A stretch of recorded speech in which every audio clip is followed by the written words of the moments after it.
Mark there from Stirling. We're going to Jenny on the line from Birmingham. Hello, Majid. Hi, Jenny. Hello. You know, I listen to your show and I listen to you bring this subject up time and time again. And the thing is, I just wanted to correct you that, you know, before I do correct you on this matter, I just want to say that I'm also a British Pakistani, and I agree with you when you say that, you know, the people should speak up regardless of what race is doing these activities or, you know, this being abusing these girls. And, you know, I personally feel that every guy that does that to any girl should be given life sentences so that they're also set as an example for other people that even think about wanting to do something like this.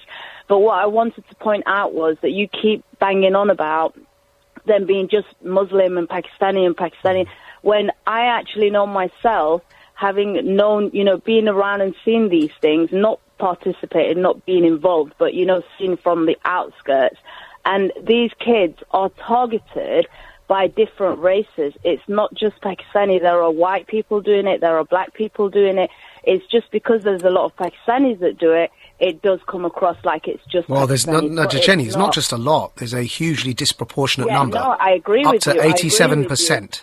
Yeah, no, I agree with you, but you have to also remember that there are white and black people doing it and other races doing it as well. But Jenny, of course there are. Of course there are. But that's the really shocking thing is if you consider how many British Pakistanis and Bangladeshis, in other words, South Asian Muslims in the country, do you think there are? What's the percentage? I don't know. You'd probably know that. But so there's roughly, maybe, let's say roughly 4% of the country, because of course there are other Muslims, Somali, Turkish and others, but let's say roughly 4% of the country are British South Asian, Muslims. But my point, Wait, hold on, Jenny, hold on a minute, hold on, let me finish my thought. If roughly 4% are South Asian British Muslims, half of them are women, so let's take 2% away. That leaves 2% of the country committing 87% of type 1 sexual attacks. That can I give is you an example? Shocking. I'm going to give you an example, right? I used to live in Did you just listen to what I said, Jenny? No, this is really important, and I want you to kind of understand where I'm coming from. Because I've been in a hostel where there was a white prostitute who was hiring girls, that she was white herself, and she was hiring all the white girls and sending them to these predators. Now, this is what's happening, and these girls that's why I said 87% leaves. But Jenny, hold on. One moment. Jenny, please, Jenny, what you're talking about is that you've been in the situation yourself, you can't just say, oh, it's just Pakistanis and it's no one else to blame. You haven't been in those hostels. Who said that, Jenny? Who said there's no one else to blame? The police. Jenny, can you address one of my questions, please, instead of just talking? Nobody said no one else is to blame.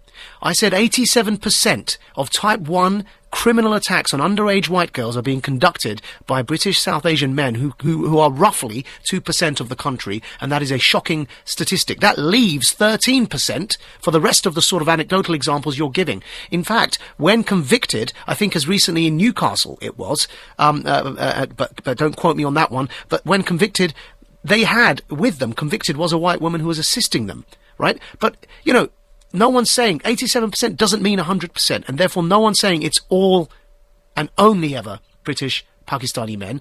The shocking thing, though, is the sheer scale of the disproportionate numbers involved, and that's something, as a British Pakistani man, that I wish wasn't the case. And as I imagine a British Pakistani woman, you wish it wasn't the case. So there's no need to call up here and get defensive, because nobody said it was 100% Pakistanis, did they?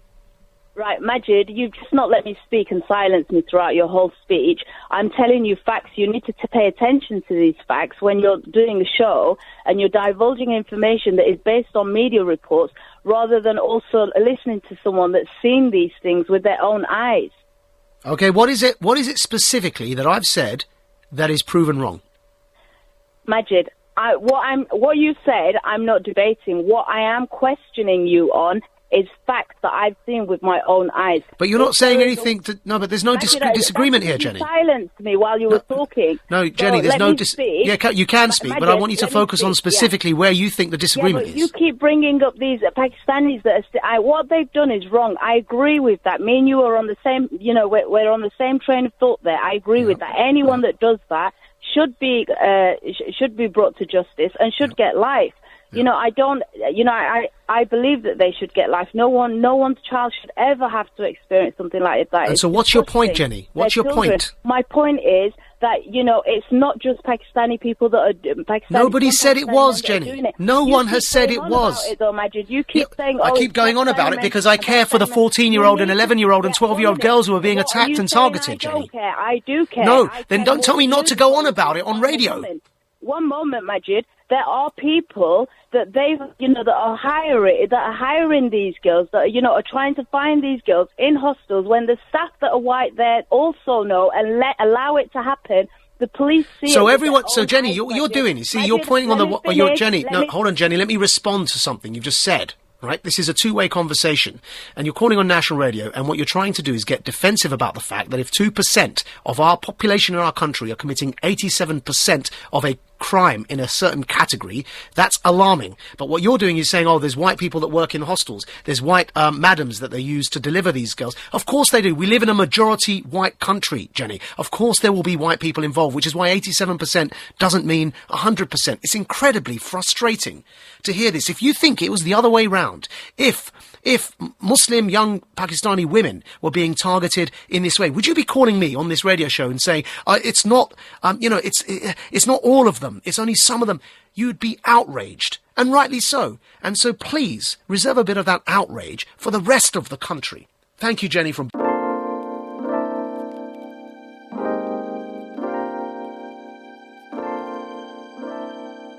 So this caller, Jenny, I don't think that's her real name, is a perfect example of what the average Pakistani thinks about this story. Essentially, they don't care. Well, they do care, but what they care about is deflecting to other groups. White man does it as well. Even the black man does it, but don't focus on my group, the Pakistanis. And even when Majid presents her with crazy statistics, 2% committing 87% of these attacks, she just ignores it, bats it away, and goes straight to the anecdote. Anything to avoid acknowledging reality. So yeah, they just don't care.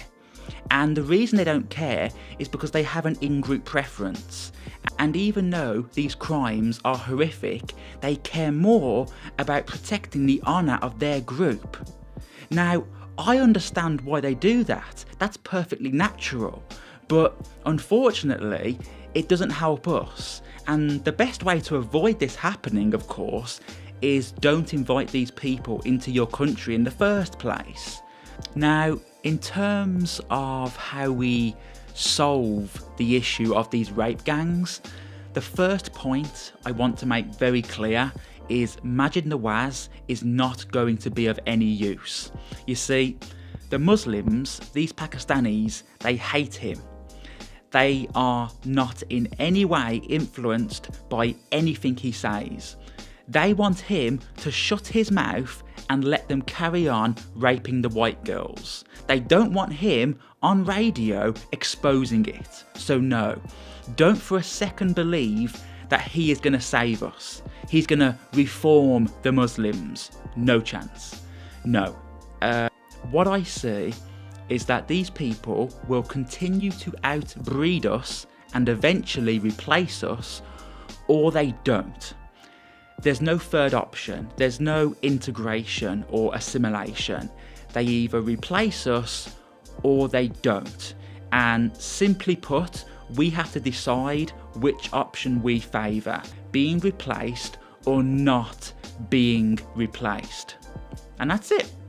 So, anyway, please let me know what you think about yet another Muslim trying to defend her fellow Pakistanis.